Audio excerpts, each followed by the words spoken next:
So is Dragon Age the Veilguard a success? If we're simply looking at the game itself, I'd say it's a success. Not a massive success, but still a success nonetheless. When you look at the critic reviews, it's about an 8 or a 9, and when you look at the user reviews, it's a little bit lower, around a 6 or a 7. So if Dragon Age averages out to a 7 all around, well then I believe that's a success. But let's get into more detail and let's check out its financial success. How much money has it made and how many players has it brought in? So looking at the Steam charts here right now, we have a all-time peak player count of 77,465. Now as you can see, this may go up a little bit further, but compared to other games that came out in the same genre style, such as Dragon's Dogma 2, it had an all-time peak player count of 228,585. Now if we look at another game that's within the genre, that's out right now, just a beta, extremely popular game, Monster Hunter Wilds. This has an all-time peak of 463,798 players, and that's just a beta. So comparing those two games with Dragon Age the Veilguard and seeing that it only has 77,000 players for its all-time peak right now,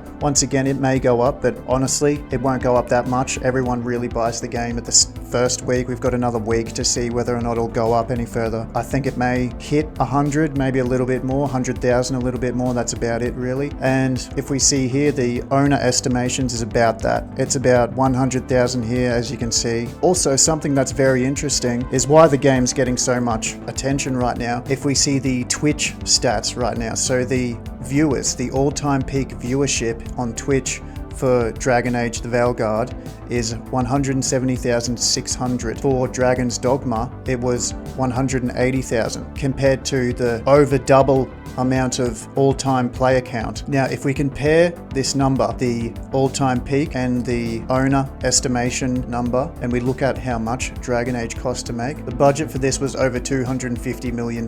Now, I don't know how reliable this number is. I'd say at least $150 million to make this game, and judging from the 77,000 all-time peak player count. So financially wise, it's not actually going that great. It's going quite poorly. In fact, financially wise, I don't think they're going to make their money up on this game.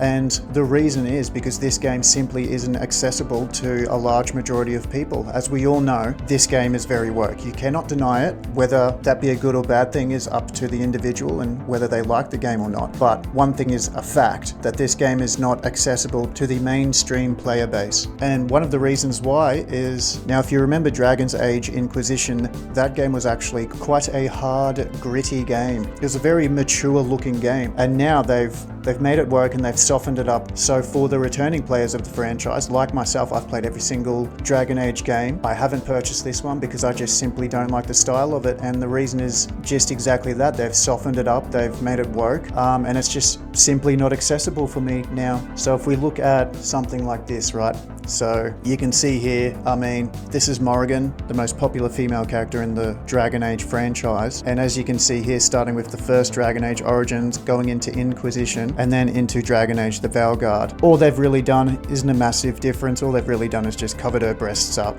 and that's about it. Not a massive difference for me. Some people would find this problematic. I don't personally. This is what I find problematic right here. I actually played, when I created my characters, as a Kunari because I really liked the Kunari race. This is just horrible. This is just disgusting. Like, how can you go from this absolute beast to this? To just a soft-looking human face with horns. I mean, the guy on the right, he looks like he'd eat your pet.